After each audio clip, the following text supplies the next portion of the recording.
The acrid stench of my burned house was still in my hair when she strutted into my courtroom like she owned the place. There I sat, Judge Miriam Blackwood, black robes, gavel in hand, staring at the woman who'd just committed arson against a sitting judge. The sheer balls of it made my teeth clench, but Bryn Ashworth Sterling had no idea what she'd just walked into. See, when you torch a judge's home, you better pray she doesn't get the chance to return the favor legally. And honey, I was about to serve up a 5-course meal of justice with a side of federal prison time. This HOA, Karen thought burning down my house would shut me up.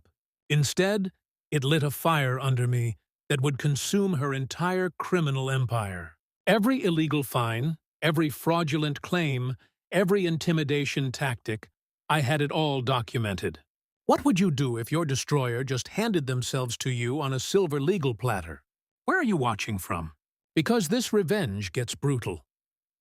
6 months before my house became a crime scene, I was Judge Miriam Blackwood, respected, feared by criminals, and completely shattered. I'd just buried Harold after watching cancer devour him piece by piece. 28 years of marriage gone, our 1940s craftsman home in Pinewood Estates felt like a mausoleum. Pinewood used to be where blue-collar families raised kids and retired teachers tended flower gardens. Then the money moved in. Suddenly, modest ranch homes were getting torn down for McMansions with 3-car garages and wine cellars. The old-timers, people like Walt Henderson, who'd lived here since 1965, watched their property taxes skyrocket, while new residents complained about maintaining neighborhood standards. Enter the queen bee of this gentrification army, Bryn Ashworth Sterling. Picture every entitled suburban nightmare you've ever encountered. Then add designer athleisure and a god complex.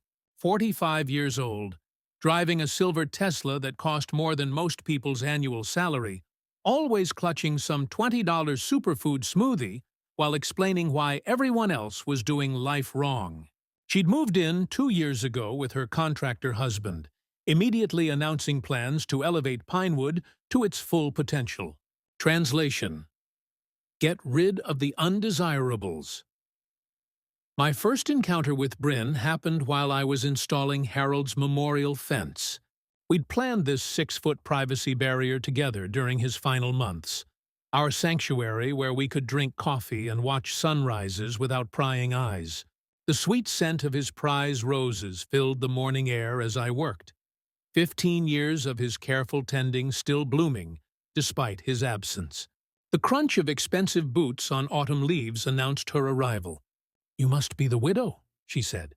"Not condolences, not an introduction, just cold assessment." "Judge Blackwood," I corrected, wiping soil from my hands with deliberate calm. "Right, the judge." She pronounced my title like it was a disease. "I'm Bryn, HOA president. We have a problem." Out came the pink tape measure, clearly her weapon of choice.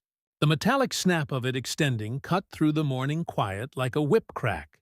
She measured my fence with theatrical precision, lips pursed in manufactured disapproval. 6 feet 2 inches. Our regulations clearly state 6 feet maximum. That's a $500 violation plus immediate removal costs. I stood slowly, vertebrae popping from grief and sleepless nights. "Show me that regulation." Her manicured fingers shuffled through a leather portfolio, clicking against papers like tiny gavels. 5 minutes of searching produced nothing because the regulation didn't exist. My fence measured exactly 6 feet. I'd hired a licensed surveyor specifically to avoid this nonsense. "Well," she huffed, face reddening under her spray tan. "We'll see about that, Judge." The venom in her voice revealed this wasn't about property standards.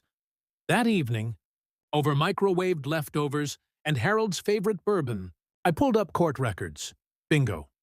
3 years ago, Sterling Premium Builders had appeared before my bench, trying to scam an 80-year-old veteran out of $30,000 for emergency roof repairs.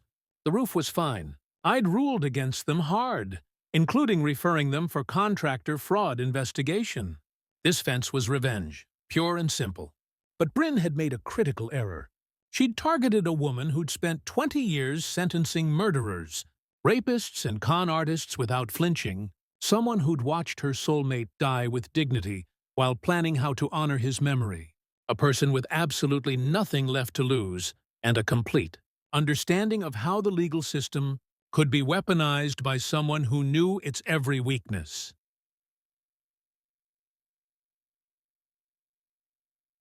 D'Arrive, rough texture of Harold's fence posts, under my palm reminded me why I'd built this barrier, not to keep the world out, but to protect something sacred, our memories, our love, our final project together. Bryn Ashworth Sterling had just declared war on a federal judge's sanctuary. In my courtroom, we had a technical term for that level of stupidity, Exhibit A in a federal case. She had no idea what she'd just unleashed.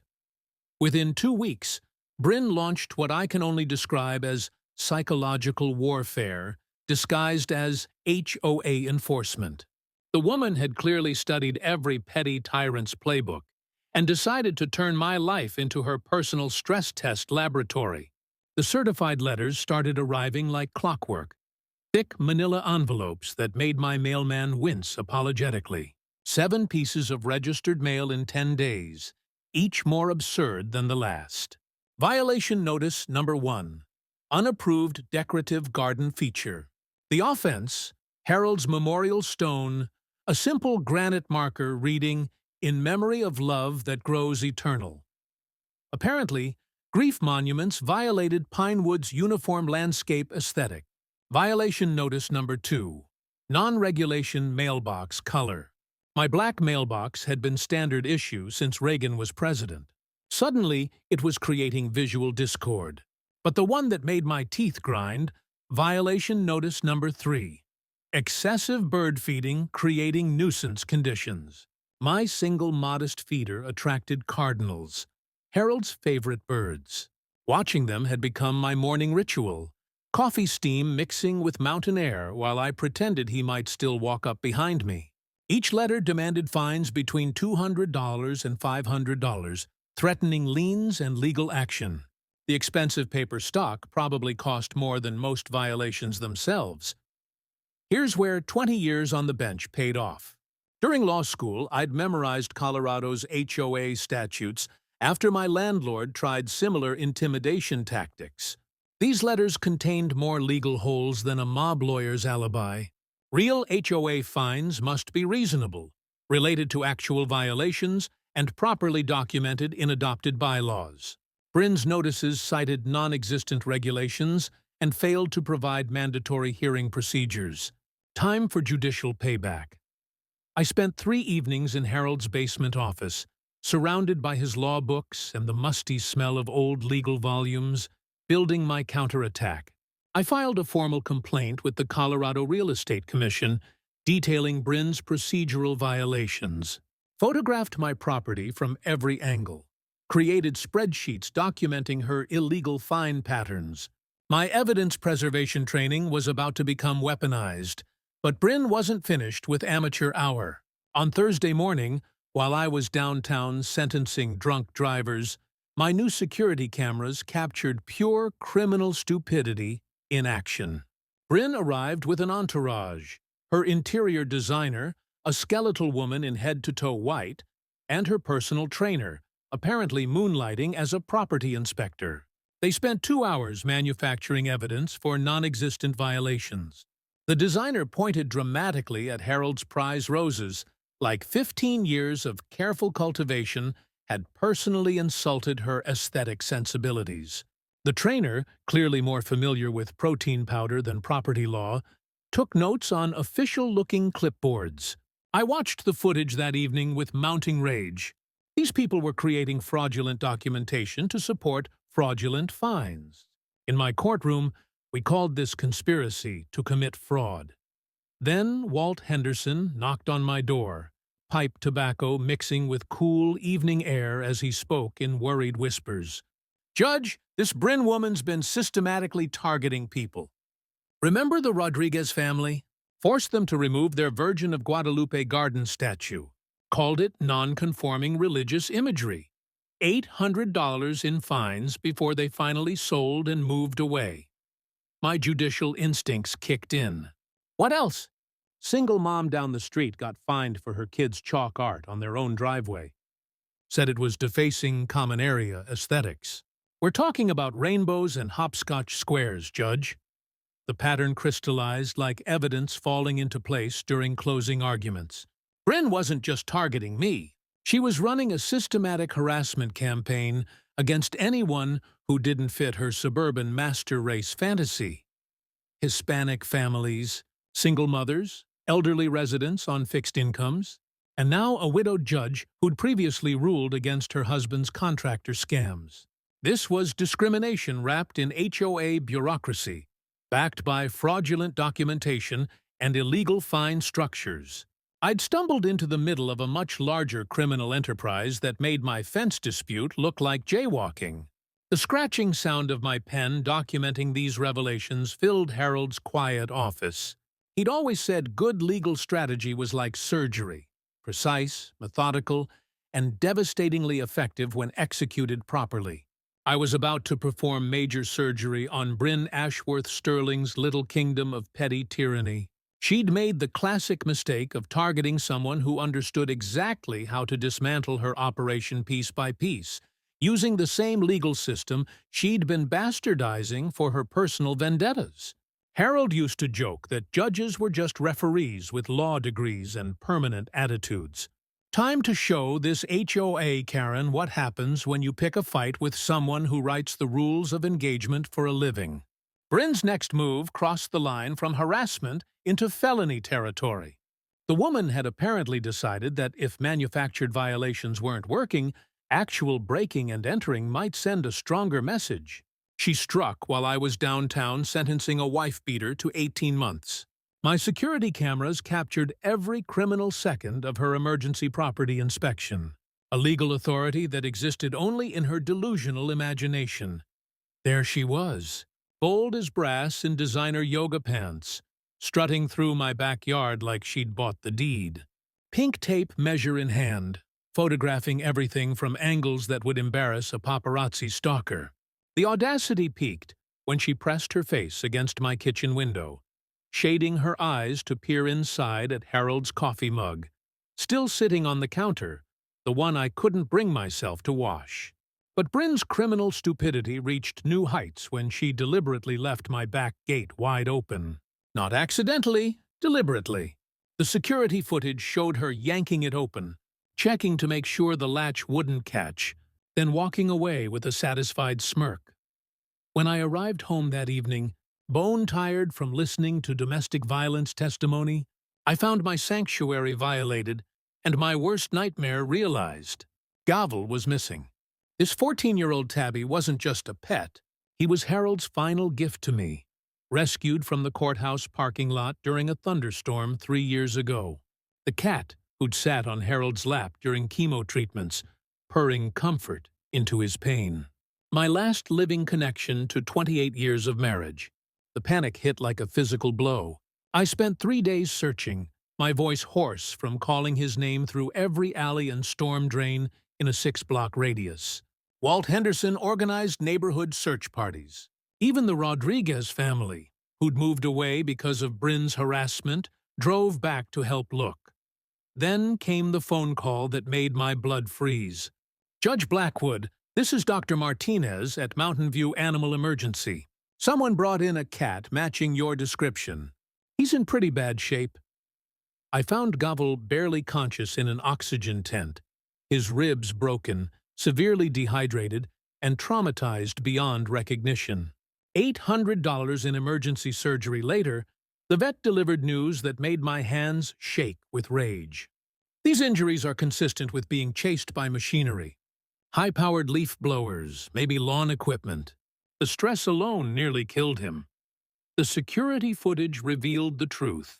1 hour after Bryn's illegal trespassing, her landscaping crew had arrived with industrial leaf blowers, terrorizing my traumatized cat through the open gate she'd left as an escape route. They'd chased him 2 blocks before he'd fallen into a storm drain, broken and dying. This wasn't harassment anymore. This was attempted murder of my family. But here's where Bryn made her fatal mistake. She just committed multiple felonies against a sitting judge who understood exactly how to weaponize the legal system for maximum destruction. I changed every lock, posted no trespassing signs, and filed criminal charges for unlawful entry and animal cruelty. Then I called Channel 7's Sarah Morgan, a pit bull journalist who specialized in exposing suburban corruption. Judge vs. HOA, When Watchdogs Attack, aired 3 nights later. Sarah's investigation revealed Bryn's systematic targeting of minority and elderly residents, complete with security footage of her criminal trespassing and the landscaping crew's attack on Gavel. The community response was nuclear. Donation offers poured in, not just for vet bills, but for legal fees to destroy that psychotic HOA. Harsh justice for Gavel exploded across social media. 3 law firms offered pro bono services. The Colorado Attorney General's office called to discuss civil rights violations. Most beautifully, 5 more families came forward with similar horror stories. Elderly Mrs. Morgan, forced to remove her late husband's memorial garden.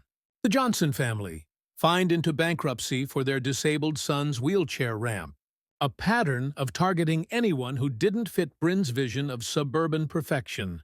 But the real game-changer came during my research into Colorado's property protection laws. Buried in the statutes, I'd found a beautiful piece of legal ammunition. Unlawful entry with intent to intimidate carried the same penalties as burglary. Plus, animal cruelty charges could be stacked with conspiracy if multiple people were involved. Bryn's landscaping crew hadn't just committed one crime. They'd created a federal RICO predicate.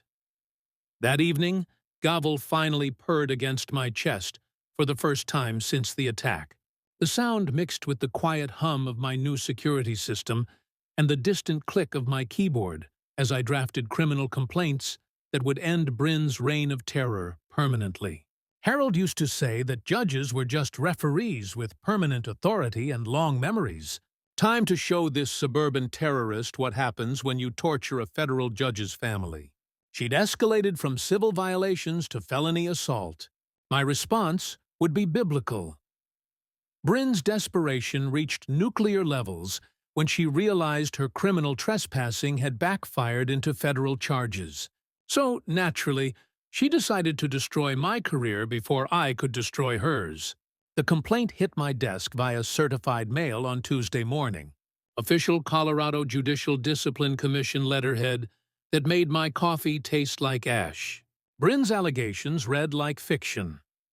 Judge Blackwood abuses judicial authority to intimidate law-abiding homeowners, weaponizing the legal system for personal vendettas that threaten community safety. The supporting evidence was criminal in its creativity. Doctored photographs showing my memorial garden as some kind of neighborhood blight. Falsified witness statements from her designer and trainer claiming I'd threatened them, and timestamps that would make a CSI tech weep with laughter. But Bryn's nuclear option, she'd leaked everything to political blogs that opposed my previous environmental rulings. Within hours, I was trending as liberal judge terrorizes patriotic HOA. Comment sections exploded with keyboard warriors demanding my impeachment, disbarment, and creative suggestions about what should happen to activist judges who hate America. For 72 hours, I watched 20 years of judicial service get shredded by people who couldn't spell jurisprudence but somehow understood constitutional law better than federal judges. Then my salvation arrived in the form of a silver-haired woman carrying homemade cookies. Patricia Pat Donnelly looked like everyone's retired librarian. Sensible cardigan, orthopedic shoes, hands that trembled slightly with age. What she didn't look like was a 25-year FBI veteran who'd specialized in financial crimes and had apparently been conducting surveillance on Bryn for weeks. "Judge, I think you should see this," she said, settling into Harold's chair with the calm confidence of someone used to delivering life-changing news. Pat spread photographs across my kitchen table, like playing cards in a high-stakes game. Meet Bethany Sterling of Phoenix, Arizona. 3 insurance claims in 2 years, mysterious flood, convenient electrical fire, and miraculous vandalism. $400,000 in payouts disappeared right before the grand jury convened. My judicial training kicked in, recognizing patterns like DNA evidence. She's done this before. Textbook operation. Target established neighborhoods. Create conflicts to justify claims. Vanish before investigations conclude. Pat's FBI instincts were surgical sharp despite retirement. But here's the beautiful part. She filed her current homeowner's application under a false identity. That's federal mail fraud. The documents Pat produced made my prosecutor's heart sing. Bryn's current policy valued her $800,000 house at $2.8 million. Her application contained lies about previous claims, identity changes, and financial history that would make federal prosecutors weep with joy. She's not harassing you because of old grudges, Pat continued, organizing evidence with professional precision. You're the distraction. Keep everyone focused on HOA drama while she embezzles association funds and sets up the next accidental fire. The revelation hit like a judicial gavel to the skull. This wasn't personal revenge. It was criminal misdirection. While I'd been fighting fence violations, Bryn had been draining HOA emergency funds and preparing insurance fraud that would devastate the entire community. Pat handed me a manila folder thick enough to choke a defense attorney. Sterling Premium Builders filed bankruptcy last month. Colorado suspended their license for tax evasion. The HOA presidency was never about neighborhood control. It was about accessing community funds for personal use. Your harassment wasn't random targeting. It was professional distraction, keeping a federal judge busy with petty disputes while she systematically robbed our community blind. But Pat's final revelation made my blood freeze. She's already filed preliminary insurance claims for developing structural issues and increasing neighborhood safety concerns. Your house isn't just a target, Judge. It's scheduled to be evidence in her next insurance scam. That evening, I sat surrounded by evidence that transformed my personal nightmare into a federal RICO case. Bank records showing $340,000 missing from HOA emergency funds. Insurance applications containing enough lies to trigger perjury charges. A pattern of targeting minorities and elderly residents that screamed civil rights violations. Bryn hadn't picked me because I'd ruled against her husband. She'd chosen me because terrorizing a federal judge created perfect cover for systematic theft and fraud preparation. But in her criminal arrogance, she'd made one catastrophic miscalculation. Instead of targeting helpless elderly residents, she decided to run federal crimes against someone who understood exactly how to dismantle criminal enterprises using every tool in the federal legal arsenal. The soft glow of my computer screen illuminated Harold's office as I began drafting communications to federal prosecutors who specialized in interstate fraud and civil rights violations. My husband always said that patience wasn't just a virtue. It was a weapon when wielded by someone who understood timing. Bryn Ashworth Sterling was about to learn that running insurance scams while terrorizing a federal judge wasn't just stupid. It was life sentence stupid. The manila envelope Pat slid across my kitchen table felt heavier than a death sentence. Inside were photographs that made my hands tremble and my prosecutor's instincts scream in recognition. Judge, what I'm about to show you changes everything, Pat said, her voice carrying the weight of 25 years hunting federal criminals. Bryn Ashworth Sterling doesn't exist. The first photo showed a California driver's license from 2018, Rebecca Ashworth, with Bryn's face smiling back at me. The second revealed Beth Sterling from Phoenix, same woman, different identity. The third made my coffee cup slip from numb fingers, Sandra McKenzie from Detroit, dated 2010, with a federal prisoner ID number stamped across the bottom. She's a professional community destroyer. Pat explained, organizing evidence with surgical precision. 4 states, 6 identities, systematic HOA infiltration, followed by embezzlement and insurance fraud. She's stolen over $4 million in the past decade. My judicial training kicked in, but the personal horror made my voice crack. How many families has she destroyed? 15. 15 confirmed, Pat replied. Always the same pattern. Target established neighborhoods. Create harassment campaigns against minorities and elderly residents.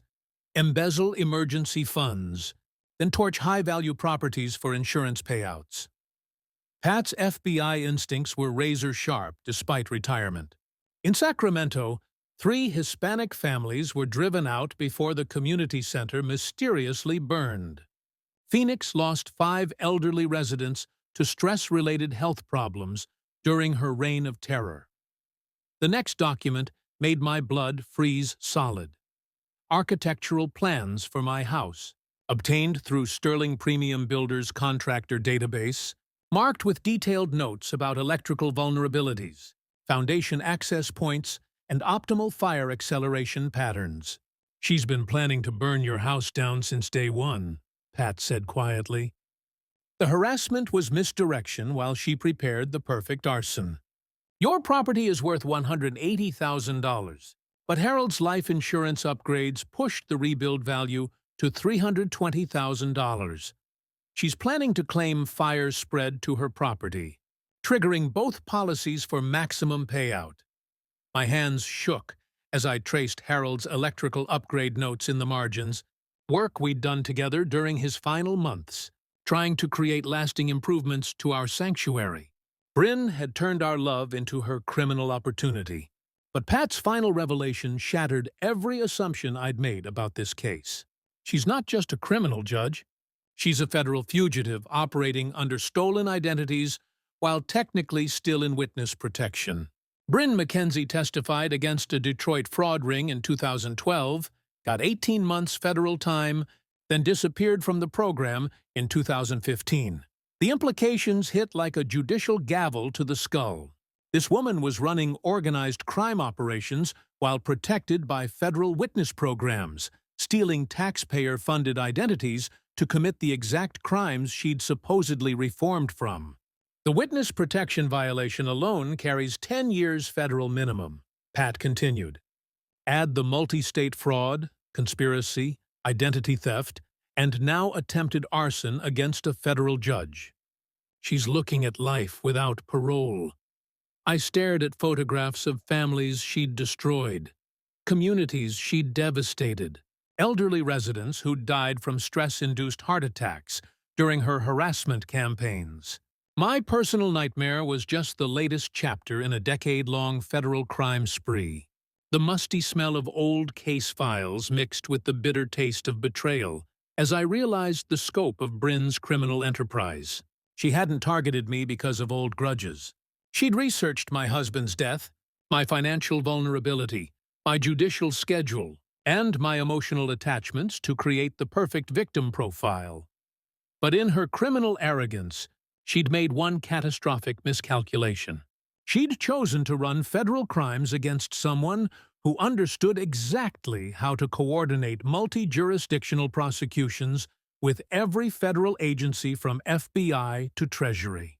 Time to show this professional predator what federal justice looked like when it was personal, permanent, and absolutely merciless.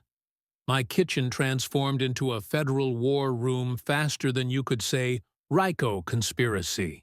By Thursday evening, Pat, Walt, and attorney Rebecca Morgan sat around Harold's table like avenging angels planning biblical justice, surrounded by evidence boxes that could bury Bryn's criminal empire 6 feet underground.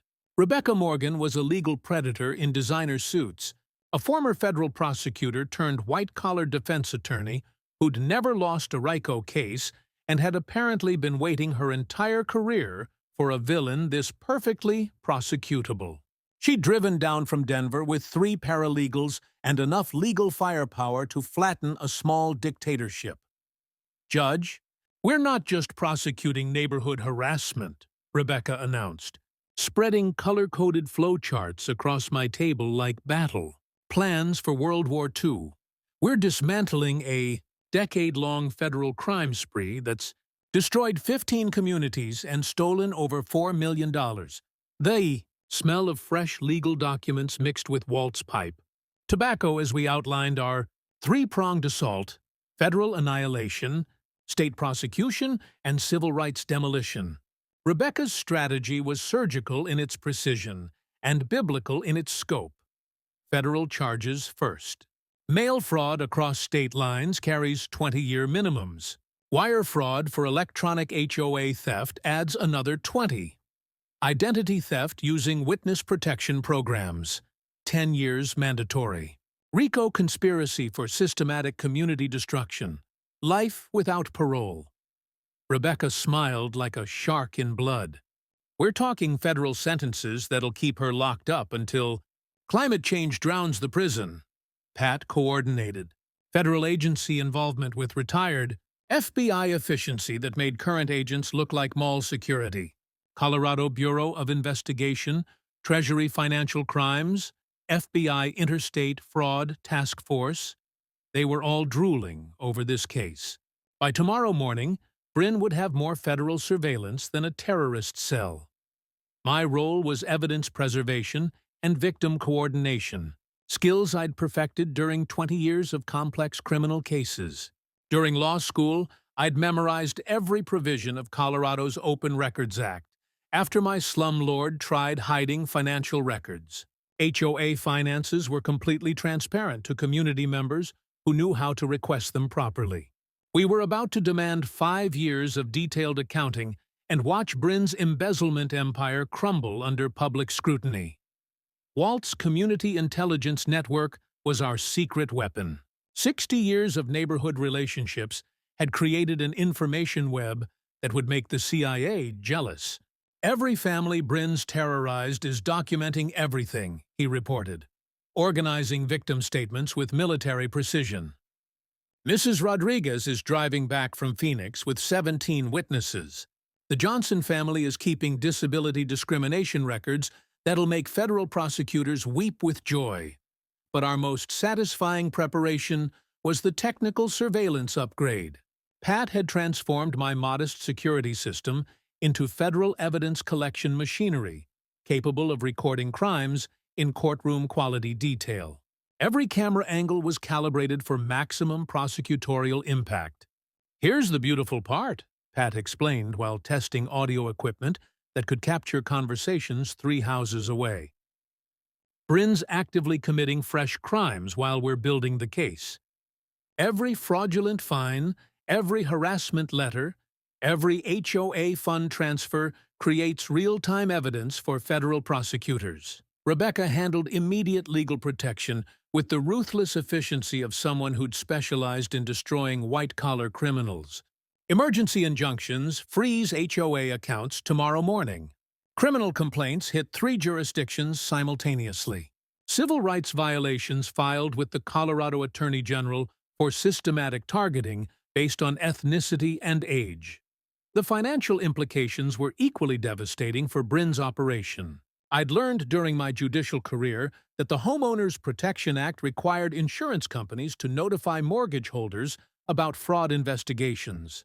Bryn's insurance scams would trigger audits of every Pinewood policy, potentially saving neighbors hundreds of thousands in premium increases while destroying her credibility with every insurance company in America. Our emergency protocols acknowledged that cornered criminals became desperately dangerous.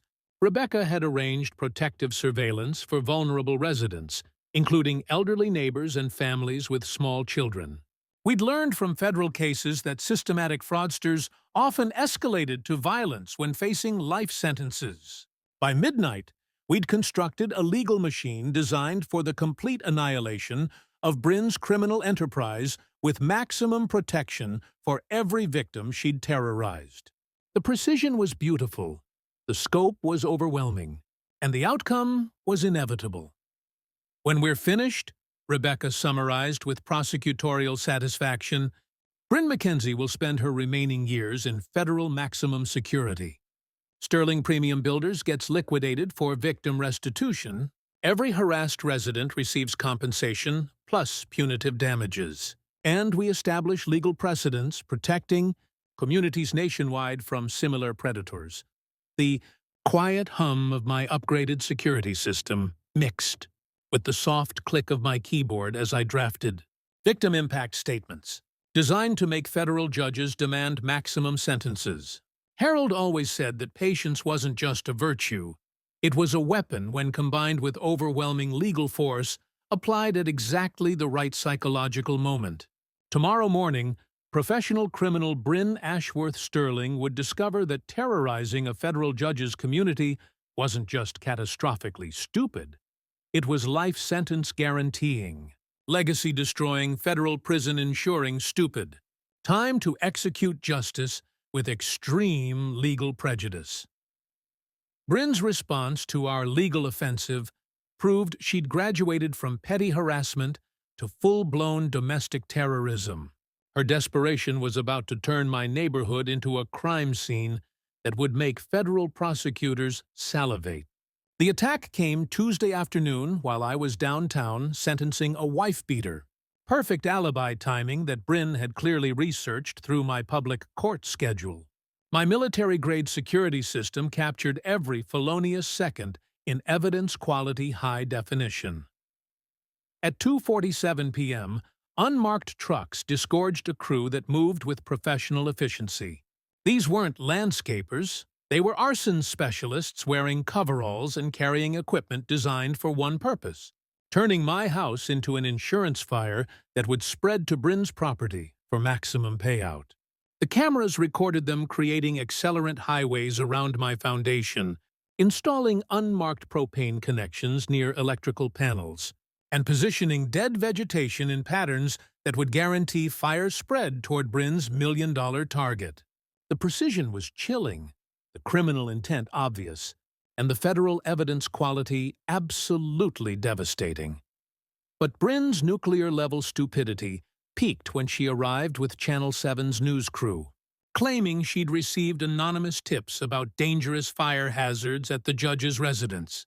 "Community safety is my only concern," she told Sarah Morgan while standing directly over planted evidence of her own arson conspiracy. When public officials ignore fire prevention, innocent neighbors could die. The brass balls were impressive. The federal charges would be biblical. My phone erupted with calls from Pat's surveillance network. Walt had photographed the entire crew from multiple angles. Mrs. Rodriguez had recorded license plates that would make police lineups unnecessary. Even our postal worker had documented suspicious activity while delivering what would become the last mail my house might ever receive. Then Fire Marshal Jake Morrison arrived for Bryn's requested safety inspection. Morrison was a 30-year arson investigation veteran whose trained eye spotted planted evidence faster than a federal prosecutor spots plea bargains. "Judge," he said quietly, kneeling beside obviously artificial accelerant patterns, "someone's setting up your house to burn. This isn't a code violation. This is premeditated murder." The soil analysis would later reveal professionally applied fire accelerants. Gas connections violated 16 safety codes and bore fingerprints that matched Sterling Premium's contractor database. The placement patterns indicated expert knowledge of fire behavior, insurance investigation procedures, and exactly how to create accidental blazes that would trigger maximum payouts.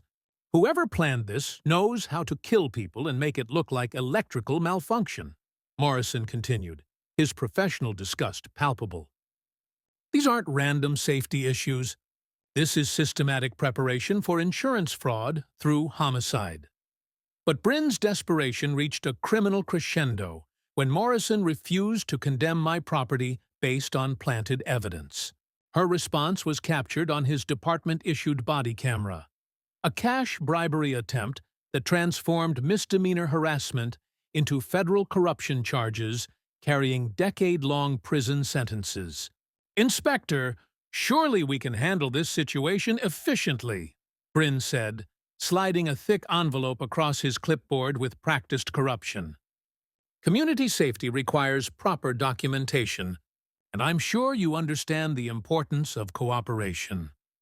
Morrison's body camera recorded every incriminating word, every illegal gesture, and Bryn's shocked expression when he informed her that bribing public officials was a federal felony punishable by 10 years minimum. The community response was immediate and overwhelming. Pat's intelligence network revealed similar arson preparation at 3 other targeted properties, all owned by elderly residents or minority families. Federal agents swarmed Pinewood like antibodies attacking infection, documenting systematic terrorism that made Bryn's operation look like organized crime. Rebecca Morgan's legal response was swift and merciless. Federal warrants issued within hours for Bryn, her husband, and their entire criminal crew. Bank accounts frozen pending RICO investigation. Sterling premium placed under federal asset forfeiture that would liquidate everything they'd stolen. But the most beautiful irony, Bryn's planted evidence became forensic proof of premeditated arson conspiracy. Her bribery attempt created federal corruption charges that would stack with existing crimes like legal dominoes falling toward life sentences. That evening, I sat surrounded by evidence that would guarantee federal prison for everyone involved in Bryn's criminal enterprise. The acrid smell of planted accelerant still hung in the air, but it no longer smelled like destruction. It smelled like justice being prepared with federal precision. My hands shook as I realized how close I'd come to dying in Harold's house, surrounded by memories of our life together, while Bryn collected insurance money on my corpse. The woman hadn't just planned theft. She'd planned murder disguised as an accident. But her criminal overconfidence had destroyed her own operation. Every planted accelerant became federal evidence. Every bribery attempt created additional felony charges. Every witness she'd tried to silence was now cooperating with federal prosecutors who specialized in maximum sentences. The soft hum of federal surveillance equipment mixed with distant sounds of law enforcement agencies coordinating dawn raids that would end Bryn's reign of terror permanently. Harold always said that justice delayed wasn't justice denied. Sometimes it was justice being sharpened to lethal precision. Tomorrow morning, domestic terrorist Bryn Ashworth Sterling would discover that attempting to murder a federal judge carried consequences she'd never imagined. The explosion at 3:17 a.m. ripped me from dreams of Harold into a nightmare that would haunt Bryn Ashworth Sterling for the rest of her federal prison sentence. I was sleeping in Walt's guest room, my own house no longer safe after yesterday's arson preparation, when the blast shook windows 3 blocks away. Through Walt's bedroom window, I watched 28 years of memories erupt into flames that turned night into hellish orange daylight. Harold's house, our sanctuary, the kitchen where we'd planned our retirement, the bedroom where I'd held him during his final nights, the memorial garden where his ashes were scattered among roses he'd tended for 15 years, all of it disappearing into smoke and federal evidence. Chadkeen. Fire was so intense that Denver Fire had to establish a 3-block perimeter. Professional arsonists had turned my home into a controlled demolition disguised as an electrical malfunction, using techniques that guaranteed maximum destruction and optimal insurance timing. But Bryn's criminal overconfidence had just created the most beautiful trap in federal prosecution history. I stood on Walt's porch in Harold's old bathrobe, watching our life burn while federal arson investigator Marcus Webb coordinated a crime scene that looked like domestic terrorism. "Judge, this wasn't random," he said grimly. Thermal imaging revealing accelerant patterns that formed perfect fire highways. Someone wanted you dead and wanted it to look accidental. The evidence was overwhelming and perfectly preserved. My security system had survived in fireproof housing, capturing every criminal second. Sterling Premium's crew entering at 2:45 a.m. Followed by Bryn's husband carrying professional fire acceleration equipment at 3:10 a.m. But the The smoking gun came from an unexpected source. Insurance investigator Jennifer Park discovered that Bryn had filed preliminary damage claims for fire spreading from neighboring property at 2:30 a.m., 47 minutes, before my house was actually ignited. She submitted paperwork claiming her house would suffer fire damage before your house was even burning. Park explained with prosecutorial satisfaction. That's not prediction. That's documentary evidence of premeditated murder. The community response was immediate and overwhelming. Neighbors appeared with coffee, blankets, and righteous fury that made federal agents take notes. Mrs. Rodriguez grabbed my hands with tears streaming. "Mija, she tried to kill you. We all saw her planning this murder."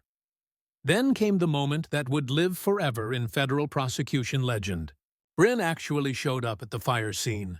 The woman appeared in designer athleisure and full makeup at 4:30 a.m., expressing deep community concern to news cameras while standing 50 feet from the house she'd just had torched. Her performance was Academy Award caliber in its complete sociopathic detachment from reality. This tragic accident reinforces why our HOA must maintain strict safety standards, she told Channel 7 with theatrical grief. Judge Blackwood's resistance to proper inspections may have contributed to this devastating loss of life.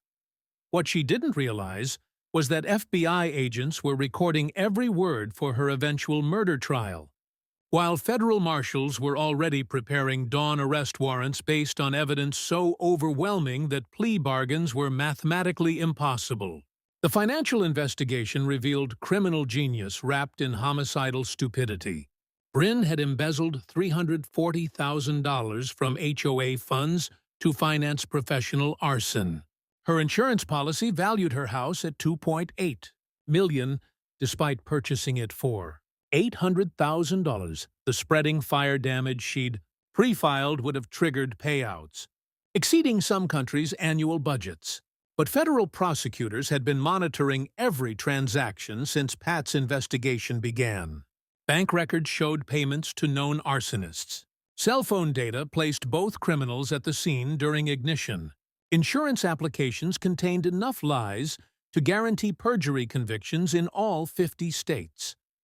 Rebecca Morgan's response was swift and biblical. Federal marshals arrested both Ashworth Sterlings during dawn raids, broadcast live on national television. Assets seized under RICO forfeiture would compensate victims from 4 states. Sterling premium was liquidated faster than evidence in a shredder. The charges were life sentence beautiful.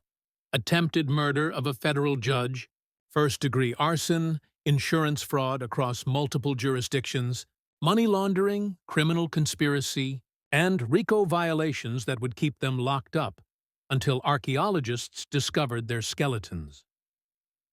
That evening, I sat in Walt's kitchen, surrounded by federal agents who'd traveled from multiple states to coordinate the largest HOA fraud prosecution in American history.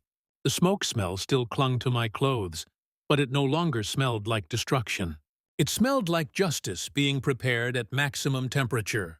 My house was gone, but Harold's memory lived, in the community that had protected me when his sanctuary couldn't.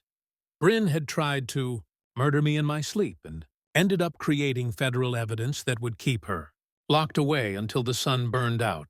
The soft sound of handcuffs clicking on news footage felt like Harold whispering approval from whatever legal afterlife judges inhabit. Some battles were worth losing everything to win permanently. 7 days after my house became a crime scene, Bryn Ashworth Sterling walked into my courtroom in federal custody, orange jumpsuit replacing designer athleisure, facing charges that would keep her locked up until archaeologists discovered her remains. The irony was so perfect it felt like Harold had orchestrated it from the afterlife. My courtroom was packed beyond capacity, standing room only with overflow crowds watching live streams outside. Federal marshals, FBI agents, insurance investigators, and prosecutors from 4 states filled the gallery like an army of justice, preparing for biblical warfare. Channel 7 had cameras positioned for maximum dramatic impact. The Colorado Attorney General sat in the front row, taking notes for civil rights legislation. Most beautifully, 17 families Bryn had terrorized were present as witnesses, including Mrs. Rodriguez, the Johnson family with their disabled son, and elderly residents who'd been driven from their homes by her systematic harassment campaigns. Judge Patricia Morrison, my colleague who'd agreed to handle the arraignment after my recusal, called the court to order with the gravity befitting a domestic terrorism case, the people of Colorado versus Bryn McKenzie, also known as Bethany Sterling, also known as Rebecca Ashworth, also known as Sandra Mitchell. The list of false identities took 30 seconds to read. The criminal charges took 4 minutes: attempted murder of a federal judge, first-degree arson, insurance fraud across multiple states, money laundering, criminal conspiracy, RICO violations, identity theft, witness protection fraud, and systematic civil rights violations. Bryn's attorney, a public defender who'd clearly drawn the shortest straw in legal history, requested reasonable bond based on her community ties and lack of flight risk. Federal prosecutor Amanda Stevens stood with the satisfaction of someone holding royal flushes in a poker game. Your Honor, the defendant has operated under 6 false identities across 4 states while stealing over $4 million and destroying 15 communities. She attempted to murder a sitting federal judge by burning down her house, then appeared on television, claiming the victim had caused her own near death. Experience, the gallery murmured with righteous anger that made federal marshals shift nervously. But the moment that would be replayed on legal documentaries. For decades came when Bryn made the catastrophic decision to address the court directly. Your Honor, she said, turning toward me with the unbroken arrogance of a sociopath who still didn't understand the scope of her destruction. Judge Blackwood has used her position to orchestrate a vendetta against law-abiding homeowners.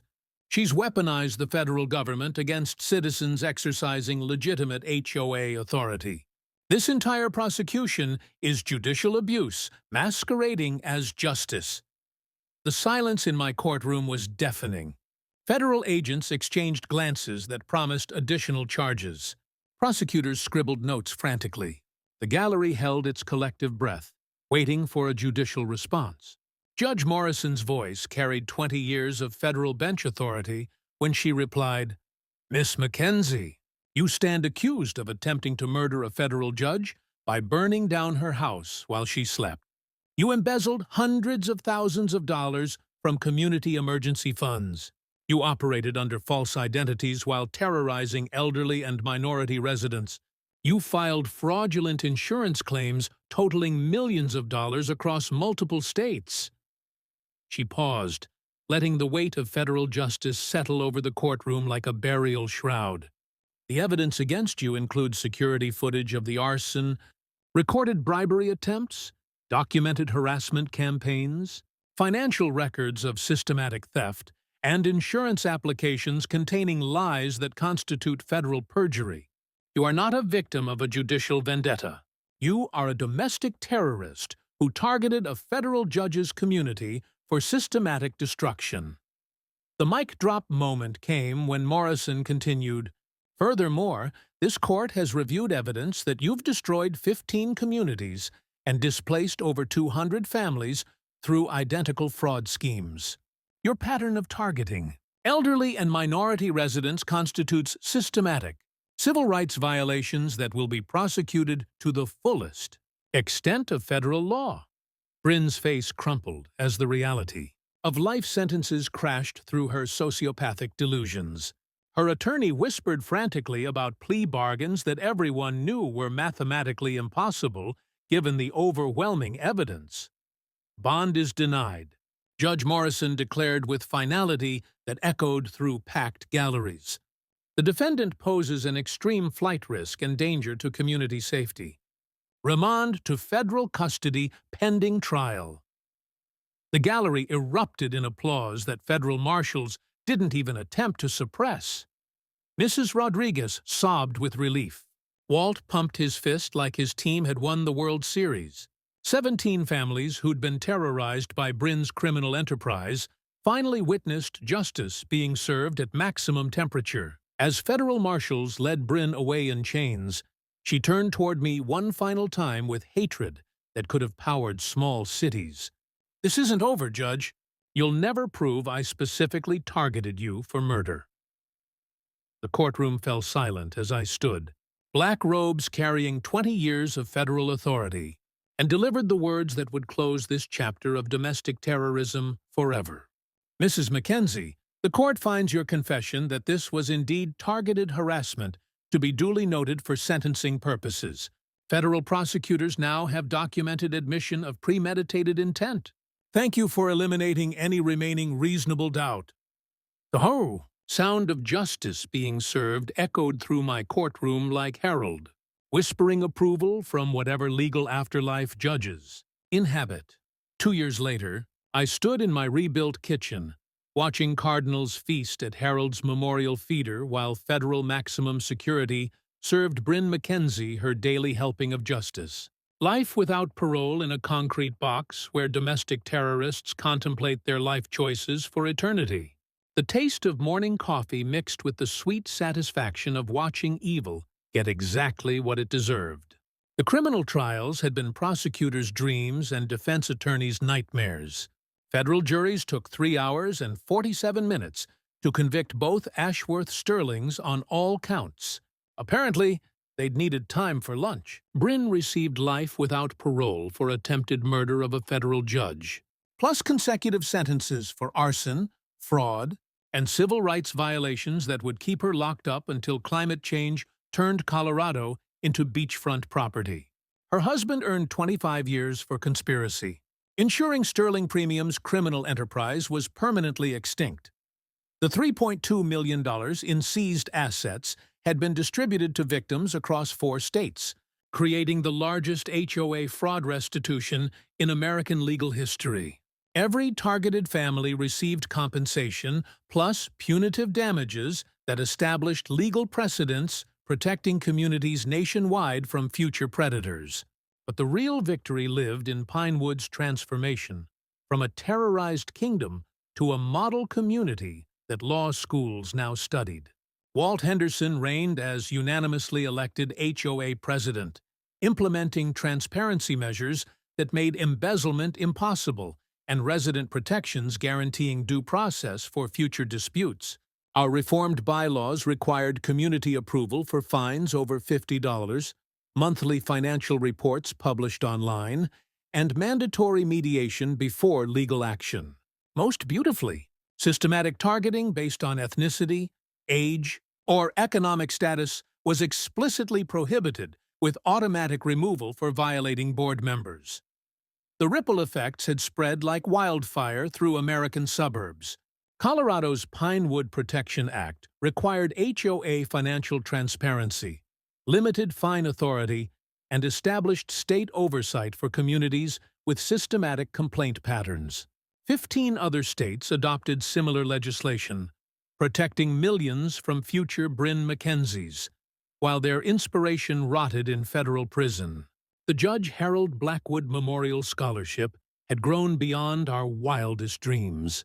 Documentary rights, book sales, and donations from grateful communities had raised $750,000, supporting first-generation college students studying community law and civil rights.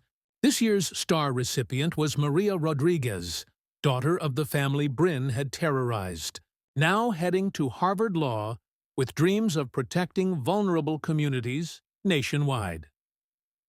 Our annual Pinewood Justice Festival drew thousands, celebrating community triumph over individual evil. Local vendors donated proceeds to legal defense funds, helping other neighborhoods fight corruption. Walt's Bluegrass Band headlined, while Pat Donnelly ran packed workshops on financial crime investigation that had helped residents in 47 states identify and prosecute HOA fraud. The festival combined celebration with education through our Community Resource Center, helping neighborhoods recognize harassment patterns, document financial crimes, and coordinate federal investigations. 41 copycat criminals had been arrested using our model, saving thousands of families from Bryn's fate. My judicial career had earned national recognition for maintaining ethics under extreme pressure, leading to speaking engagements at law schools about protecting community rights while preserving judicial integrity. The American Bar Association created the Blackwood Award, recognizing judges who demonstrated courage defending civil rights against systematic oppression. But personal victory meant more than professional recognition. Gavel had recovered completely, now ruling our rebuilt sanctuary with feline authority that would intimidate federal marshals. The memorial garden bloomed more magnificently than ever. Harold's roses thriving in soil enriched by community love and protected by security, ensuring no future terrorism. This evening, golden sunset streamed through new windows as I reviewed scholarship applications while Gavel supervised from his throne. Outside, Pat tended her victory garden.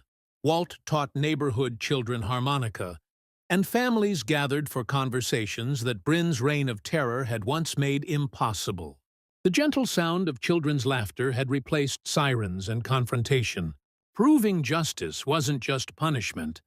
It was protection, healing, and hope for futures free from suburban predators. Here's my message for anyone battling HOA nightmares or petty tyrants with measuring tapes. Document everything. Organize your neighbors. And remember that bullies only win when good people stay silent. Your horror story could become someone else's salvation. Drop a comment sharing your own HOA nightmare. You're definitely not alone in fighting these suburban dictators. And smash that subscribe button for HOA stories, because next week we're destroying the tax assessor who tried stealing an entire neighborhood for personal profit. That revenge was equally biblical, and the federal charges were absolutely beautiful. Together, we're building communities where justice wins and criminals lose permanently.